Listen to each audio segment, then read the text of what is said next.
Hello, everyone. Welcome to McGann the Fangirl and the Bagel Ghost talking about, not The Walking Dead, The Last of Us, Season 1, Episode 6. A lot happened this episode. It's called Kin. Kin, I was just about to say I did not write down the episode name, oh no. And I feel like it's called Kin for a lot of reasons that we're going to get into later. Yeah. So we opened the episode, we have the little recap of Henry shooting Sam and then himself, because that wasn't traumatic enough the first time. You just need to remember that it happened. And then we jump to 3 months later. It is a snowy landscape. There is a cabin that we can see, and there's no truck to be seen anywhere. So I'm a little confused by this, because maybe Joel was just in a hurry to get the heck out of Kansas City after everything else that happened there, but it seemed like most of the opposition in Kansas City got destroyed by the infected when the ground caved in. So why did he not get Bill's truck back? Well, one, it was totaled, and two... Oh, that's true. I guess it could have had damage. Yeah, and two, it was full of clickers. Like, I think that's a fantasy, but I realize in this world it's not.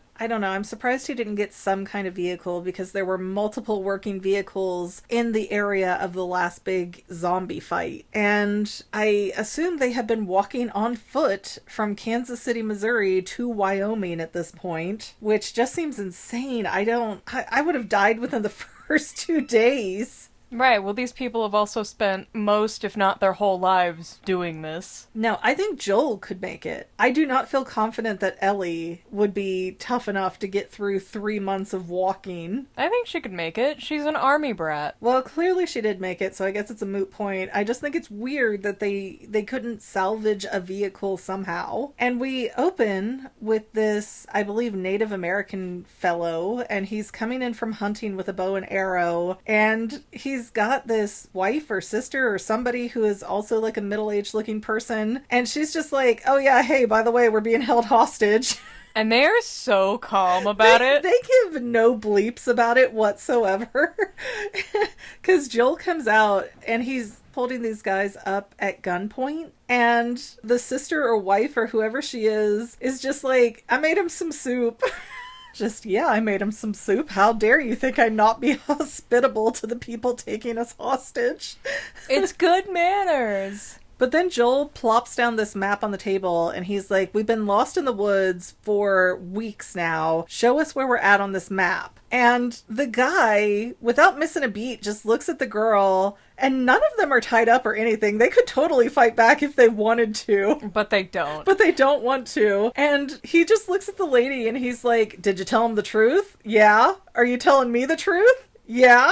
And just, I don't know if they're mentally not all there or what the deal is, but they are just so amazingly over this situation. They've gotten held up a lot. I know. How often does this happen? That they're just like, oh, same crap, different day. And so the guy shows them where they're at on the map, and he's like, hey, don't go west of this river. It's all death over there. We see their bodies and stuff get stacked up on the border, so don't cross that river. Go east. Cody, Laramie, the reservation, all of them are filled with infected. You don't want to be here, bud. And so Joel and Ellie leave, and they do not do any harm to the people in this cabin. Again, really strange situation, and I can't imagine how many times it's happened to them. They don't do harm, but Ellie does take like 3 of the rabbits that he just caught. Did she take them maliciously, or were they offered? No, she just kind of took them. So she teenage magpied. Oh, I need that. Yoink, mine. It's like when your toddler or baby or whatever picks up a toy and the... Toddler or baby, try your adult brother.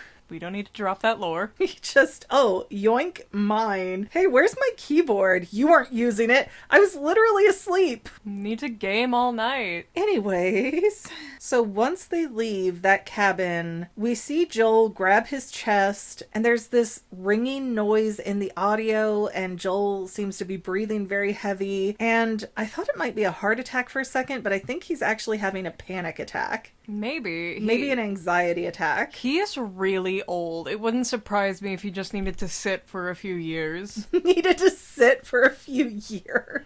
First of all, he is 56, which is old, especially the way that he's been living in his nervous system, because he has not lived in a relaxing cabin where he didn't have to worry about a whole lot. He's been living in the quarantine zone, and by his own admission, killing people whenever it suited him. But since getting Ellie, he's stopped killing the innocent ones, except for Brian. Brian was no innocent. Yeah, but he Only his mom thought he was innocent. Yeah, I still firmly believe that Kathleen was his mom. Maybe. I mean, we have nothing that confirms or denies it, so why not? Headcanon accepted. But Joel and Ellie have stopped, and again, we're in Wyoming. It is a very rural area in general, and Ellie's up there at night on these rocks looking at the aurora borealis, and it's so pretty up in the sky. It's all green and shiny. Yeah, it is also a super rare thing, so why isn't Joel looking at it in his senior years? I don't know that it's a super rare thing up that north. It is pretty rare up there. At one point it came through where you could see it in certain places in Ohio, and that was a big deal because it never comes down this way. But there are places in the north, people go camping just to watch it happen every night. Well, it doesn't happen every night. Even in North Norway, it's still just every now and then. I also thought it was interesting while we're at this little sleepover camp out thing that they're doing, and they actually have a fire this time, so they're not worried about other people finding them. Ellie ends up bumming a nip of liquor out of Joel's flask, and it just seems so strange. He's like, sure, I don't care, have a drink. I mean, she's already killed quite a few people. Maybe that's it. Maybe she's earned it. Yeah, I just love how Ellie can just bully things out of Joel now. Before it was just no.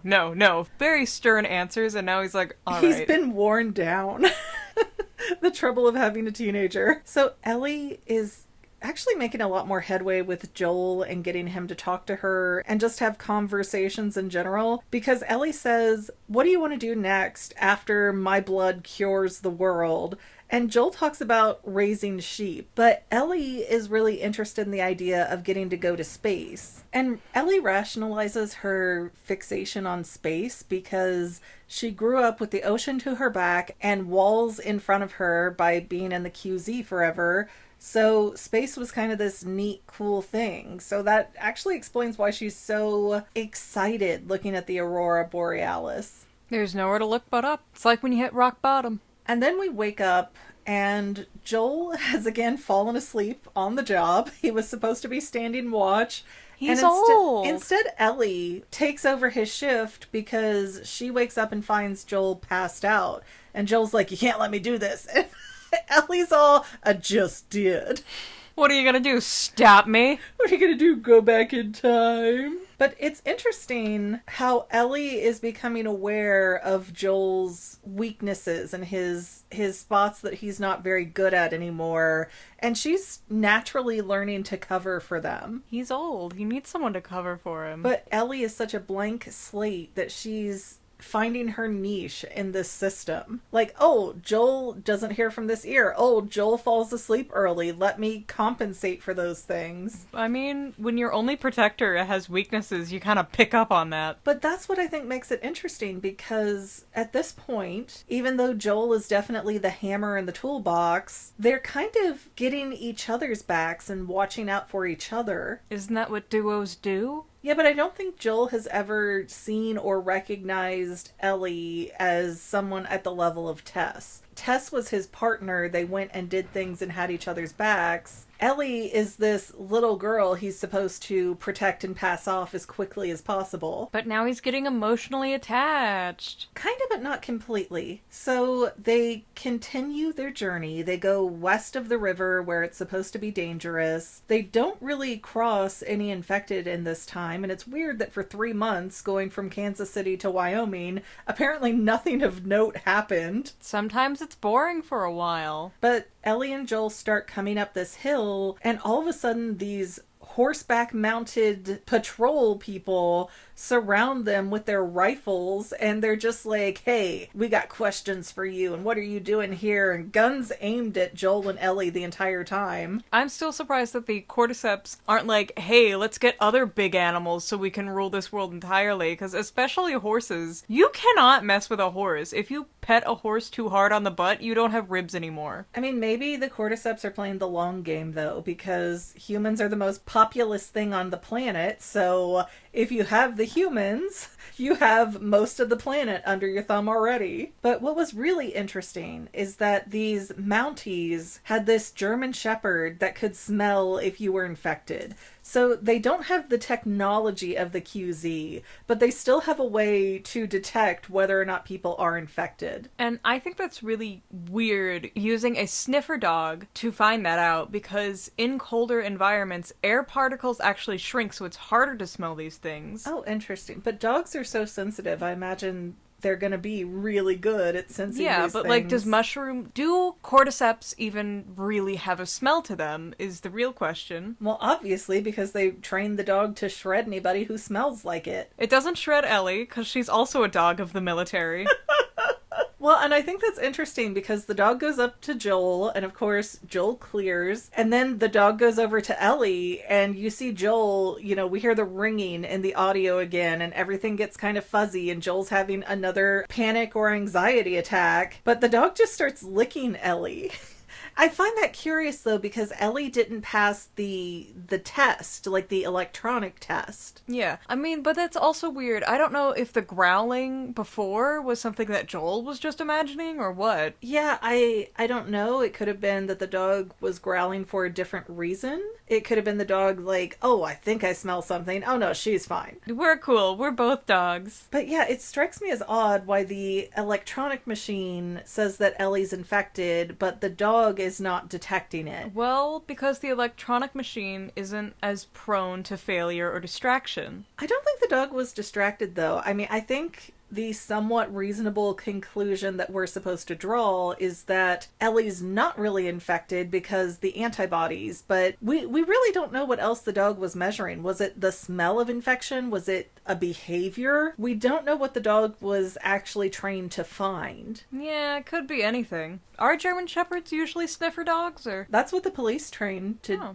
find body parts and all kinds of things. Oh, great. You should know your stepmom does that for a living. But getting through this dog sniffer test only buys Joel about 10 more seconds, according to the main guy with the rifle on a horse. And he's like, I'm just looking for my brother. And for no reason, this lady rides forward a little bit and she's just like, yeah, let's take him into town. And there's this wonderful settlement. It looks like some place you would go for a Hallmark Christmas movie. Yeah, it's like one of those reenactment areas. Like, oh, this is the wild, wild west. Yeah, it's really cute, and they have generators running. They hook themselves up to the local dam. They have sewers.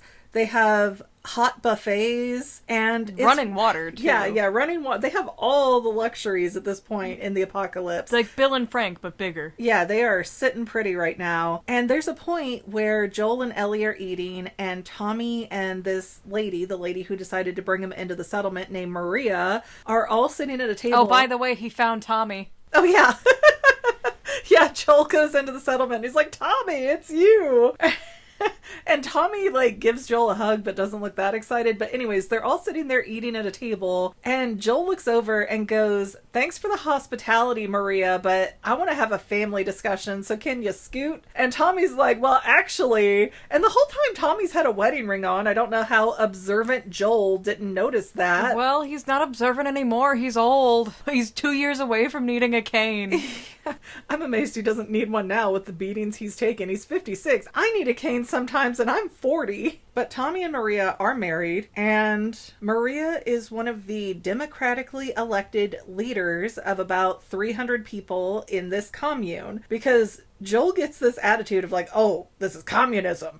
And Tommy, being a Texan at heart, is like, no, communism bad. And Maria's just like, yeah, it's a commune. We're communists. That's how that works. Yeah, I mean, who cares at this point? Apocalypse. You do what you can to survive. Yeah, it seems weird that out of all the moral fibers that Joel has bent and rewoven over the years, he's like, I draw the line at communism during the apocalypse.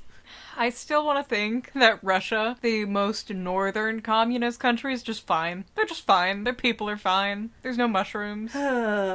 So Maria says, hey, we can put Joel and Ellie up in this house, and it's not perfectly put together, but it's better than what they've had. So Maria takes Ellie to go see this new house and let her take a hot shower and clean up and get new clothes. And she's like, hey, Tommy, you and your brother go catch up. And during this little private catch up, Joel tells Tommy that Tess is fine and that Ellie is some Firefly's daughter and it's a big wig, so he took this job to transport her from A to B. Yippee! But Tess is fine. She's She's doing great. It's fine. If you don't look at the issue, it's fine. The level of emotional constipation in Joel is just unreal. So Tommy and Joel are talking, and it's revealed that the University of Colorado is the next closest Firefly location. And Joel is like, Tommy, I need you to take Ellie. I can't do this anymore. I can't do this, Tommy. And he starts crying for her, which is a lot more than he gave Tess or his own daughter. Yeah.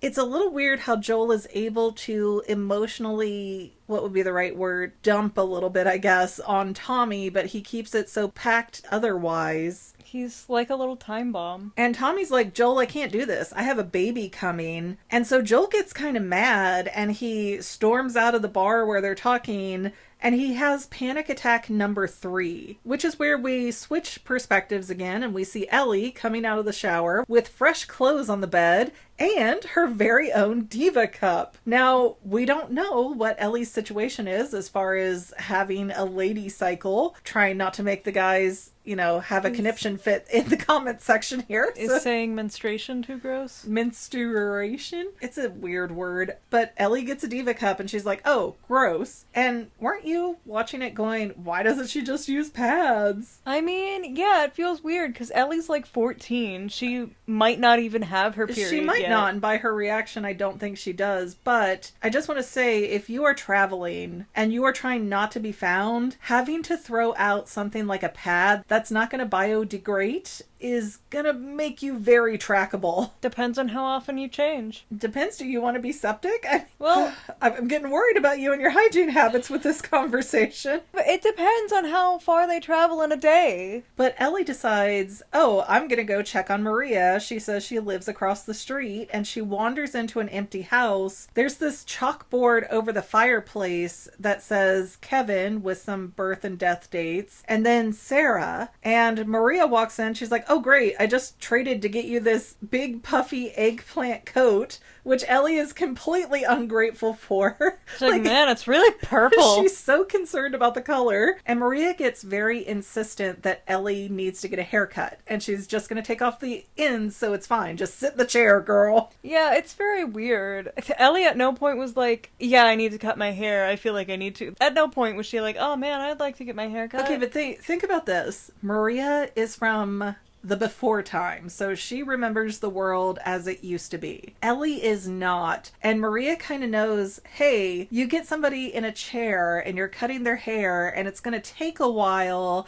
and you get them talking. So I think this was Maria's way to pump Ellie for some information. Ellie didn't really give any information, but she did get some about who Sarah was. She did. We found out that Maria was not a hairdresser in the past. She was an assistant district attorney, which means she also has to be at least in her mid-40s at this point to have that kind of a job, because law school is 4-year college plus another 4 or 5 years of law school, depending on how you do it. Yeah. You have to do internships and all sorts of things. It's a very lengthy process. So she'd be more like 50. Yeah, Maria's closer to her mid-40s to 50s, so it's odd that she's having a baby. It doesn't seem like a safe age range to have a baby, but whatever, it's end times, you do you. And we find out that Kevin used to be Maria's son, and this is where Maria accidentally says, oh yeah, Sarah was Joel's daughter. And Ellie kind of pauses, and you can feel the tension growing, and Maria's like, oh, maybe I shouldn't have said that. She has a very Hagrid moment. I shouldn't have said that. Yeah, it's like Ellie paused for a moment and was like, man, thought I was the only daughter. And Maria seems to be wanting to warn Ellie about Joel, and that Joel's kind of a skeevy guy. You don't want to trust him.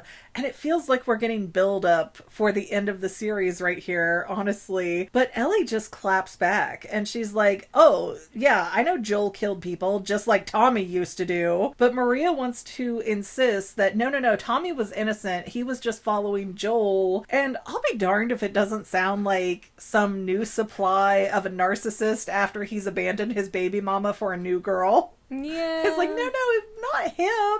It was her that was the problem, not my sweet angel. She dared ask for child support. Yeah. But Maria does say a really interesting line about the only people who can betray us are the ones that we trust. And then, just like that, she flips a switch and Maria's like, I'm taking you to the movies, Ellie, which they're playing in some kind of community building, and it seems like only the young people are watching. Yeah, I mean, why wouldn't they? The older people have jobs. But the weird thing with this episode is that the commune felt very cute and safe, but not for Ellie. Every scene with Ellie on screen felt like they were about to find her. They were about to, like, call her out or be like, Ellie. Well, Ellie didn't help that. Yeah. Ellie was very combative from the time that they got in there. And even, what was it, a little girl or some little kid was looking at her while they were eating and she's like, what do you want? I mean, she was very aggressive. Look, if you've been walking for 3 months, wouldn't you be? And she doesn't interact with the other adults with any hint of, like, respect. She's like, no, I'm an equal and I've decided I'm better than you. And she has a tone and an attitude with everybody she talks to. Yeah, if she was in non-infected world, she'd probably be someone's 13th reason. Wow. And I also noticed that this was the most talkative we have ever seen Joel be. This whole episode was like Joel's time to shine. And he starts talking to Tommy alone again.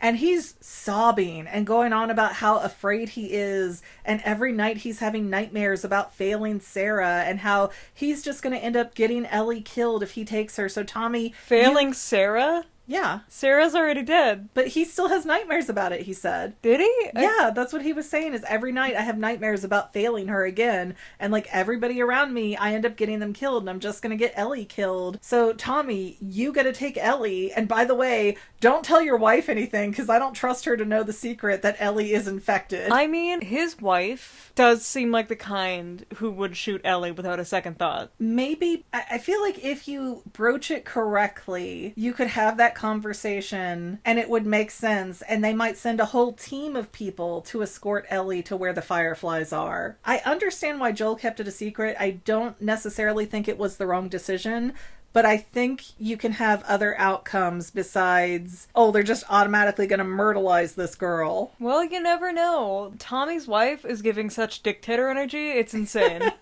I don't think she is. I think she's kind of an HBIC, that she has a position in that community. She takes it very seriously, and she doesn't do anything negative to Ellie. She bends over backwards to get Ellie new things like a coat and a Diva cup. And that's nice and all, but like, why? I don't think she has an ulterior motive. I think she's part of a communist society, and they take care of each other. Entirely possible, but like, you saw how aggressive she was about Joel's past actions with Tommy, who technically didn't do anything wrong. So I kind of do see Joel's point of like, oh, is your wife trying to isolate you from me? That's weird. I don't know, and I'm on the fence about that. Don't contact your brother. We don't want him to come. It depends on what Tommy told her, because remember, Maria has never met Joel, so her entire opinion of Joel is coming from Tommy. So if Tommy went, wah, wah, poor me, Maria's gonna form opinions and think that Joel's a really bad guy based on secondhand information. I kind of have the impression Maria was trying to put a divide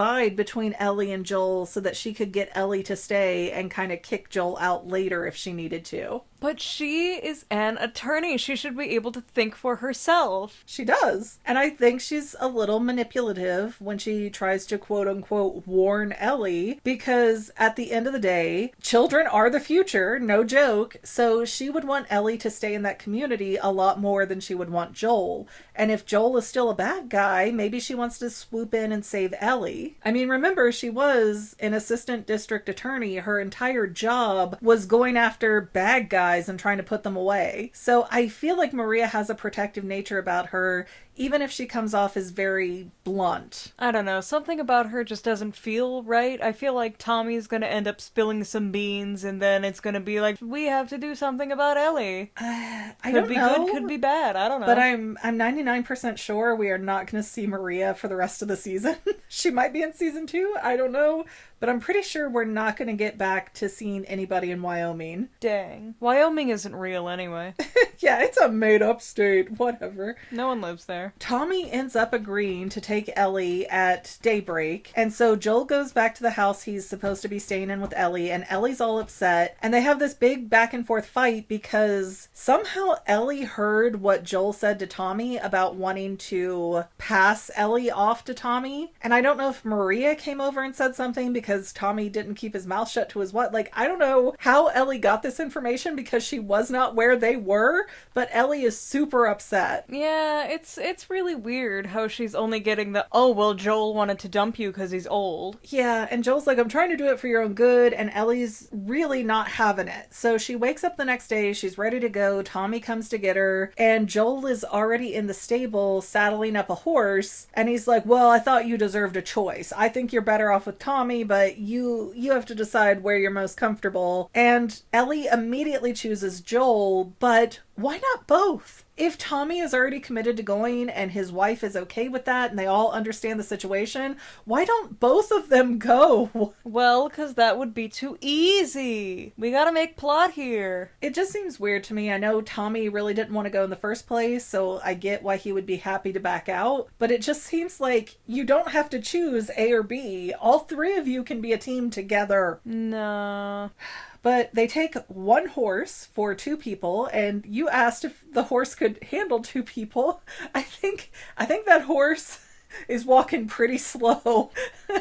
I don't think two adult-sized people should be riding a thoroughbred like that. Yeah, well, I mean, Ellie isn't fully adult yet. She's close, but not quite. The horse doesn't know the difference with her weight and all the gear they're carrying. But once Joel and Ellie leave the settlement and they're back out in the landscape world, apparently there's nothing that they run into, and they have what they call 5 easy days traveling to Colorado. And Joel is teaching Ellie how to shoot a rifle. He's dropping lore about his job and how much people loved contractors. He's explaining sports rules to her. This has really become a pivot of a moment when Ellie says, no, Joel, you take me to Colorado. They're finally becoming father and daughter, as it should be, as it should stay. And I remember that Joel said, actually, if I can do anything in the world after the apocalypse is over, I don't want to do sheep after all, but I forget what he said. He said, I wanted to be a singer when I was little. That's right, because then you kept saying... I was so worried for Ellie, because it really felt like she was gonna die this episode. And that would be when Joel would sing. As if he was Rapunzel trying to heal Flynn Rider. But that didn't happen, so we're still good. If Joel starts up with "You Are My Sunshine." However, they did get to the home of, what was it, the Bighorns? Yeah. The University of Colorado, and they're wandering around, and there's these monkeys. Just monkeys.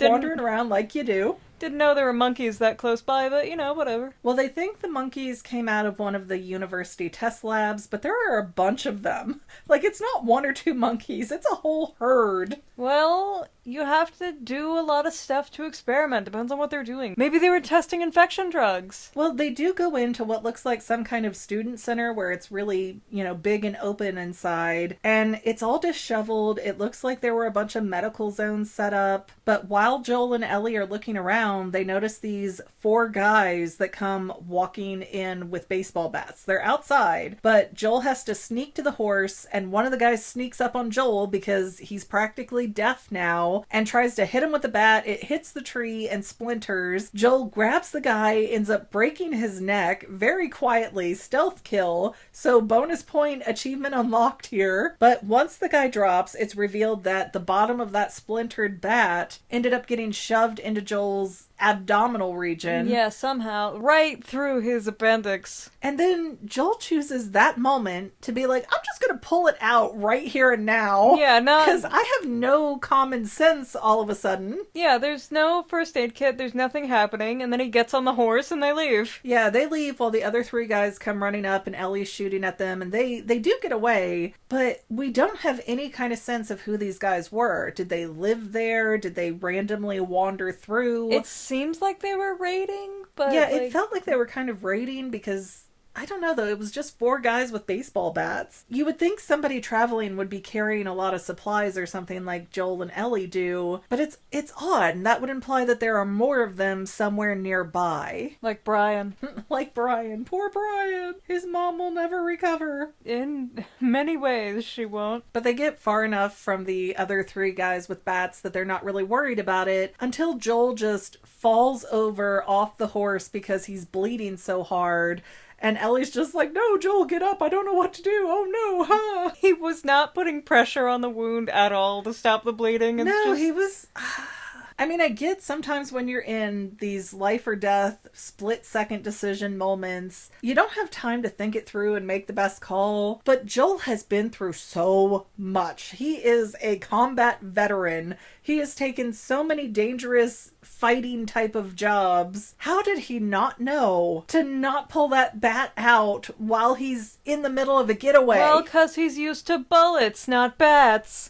Still, even if you have a bullet, you don't stop in the middle of people coming after you and try to dig the bullet out. You have to get to safety first. Well, I mean, it's a big object that has impaled him, and it's sticking out as well. And I guarantee you, if he got on that horse with it still inside of him, it's going to wiggle, and it's going to move and do a lot more damage. But he would have lost a lot less blood if he had waited until they got away, and I'm irritated There with that. would have been a lot more damage, though. I do believe the next episode is a flashback episode of Ellie and her friend, though, for when Ellie got bit, so we're gonna have a little bit of a wait time before we find out what happens with Joel. Yeah, I mean, so this episode's named Kin, and I think that means a lot of different things. Like, Kin itself means family, and he does find Tommy, which is great, but I think this also symbolizes, like, oh, Ellie and Joel are finally becoming a family. No, and I think that's true. And then you have Tommy and Maria and their baby that also work into that. But it's interesting to me how ready Tommy was to completely give up contact with Joel and do his own thing. It's like Tommy was desperate to get out from under Joel's shadow, and Joel's still like, nah, I'm coming after you anyways.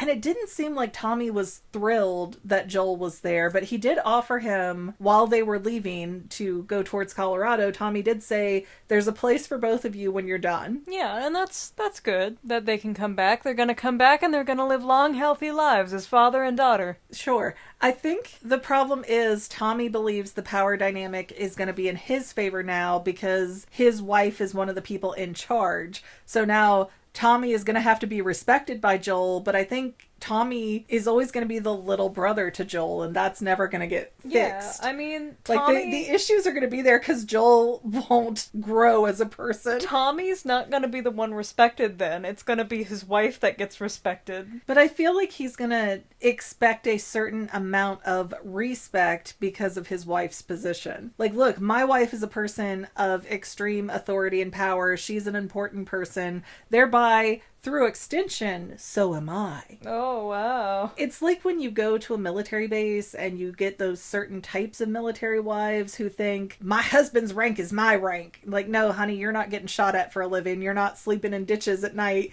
That is not your rank. You are just the support. I feel like Tommy has a bit of that kind of entitlement in his mindset, but I don't know, because we don't get a lot of time with Tommy. Yeah, maybe that's a good thing. Anyways, we've been talking longer about this episode than most other episodes, so I think it's time to wrap this up unless you have anything else to add. No, not really. All right. Well, then thank you guys for listening. Don't forget to like, subscribe, comment, share. All of that good stuff is free for you and really helps us out, as well as becoming a paid channel member. If that is something that floats your boat, it definitely helps float our boats. Yay! And we thank all of our channel members who are tolerating us now. We love you. Yay! Anyways, we'll see you next week, guys. Bye! And to any of my members here on YouTube, a huge bottom of my heart thank you for all of your help and support. If you would like to become a paid channel member, there is a link in the description below. Thanks again, guys. Love you. Well, family members, we're almost done, but I want to invite you to hang out with me in some other places. I'm on Twitter and Instagram as my own personal self, and I have a Facebook page too, but I mostly just post photos over there. And sometimes people say, hey, McGann, I want to mail you something. How do I do that? Easy. Just click the About tab on my channel page, and my most current P.O. Box info will be right there. I also run another channel, The Family. It's really a hodgepodge channel where we might post anything. Oh yeah, and I also sell shirts and stickers and stuff with the Family and the Fangirl logos. If that is your cup of tea, I have a link in every description of every video. Finally, if you want to help out the Fangirl channel and make sure I'm putting out video essays for years to come, the best way you can help is by subscribing and watching more of my videos, whether they're new, old, whatever. Maybe even share one or two on social media, help spread the word. People who watch to the end of videos, like you, helps to tell the site, hey, this is a good video, we should recommend it to other people. So if you made it this far, leave me a comment of something like, hey, I made it to the end. Love ya. See you next time, family members. Bye.